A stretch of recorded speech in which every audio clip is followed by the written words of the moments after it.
In this video, we will discuss how to insert and manage anchor links in HubSpot. In order to do that, you first need to navigate to your content. So this can be a website page or landing page just like this one. The next option you need to do is to create an anchor. Click on the module that you want to add to a lead. Like for example, let's just right here this one. Once you have selected this, next thing you need to do is to actually choose or insert the drop down for anchor. Click on this add option and then locate the anchor option. It should be able to actually input it right here. If it's not there, you can click on the search bar and proceed to search for anchor.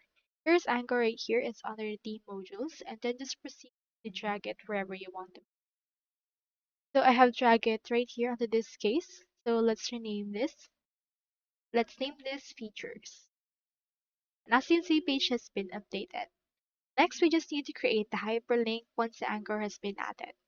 So insert the link button. Like for example, if you have a button, you can click on that particular button, or you can also add a new one.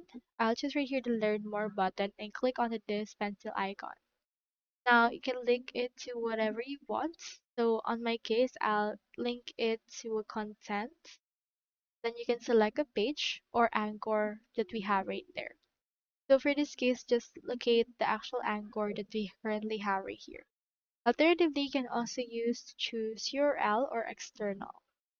Now, under this URL part, you just need to name your anchor. So we name our anchor as features. So you can just add it right here if you would want. So just add right here what we want to add. And in here, you can just save it as usual. So that's all there is today. And if you haven't signed up for HubSpot yet, make sure to use our affiliate links given in the video description. Thanks for watching, and I will see you on my next video.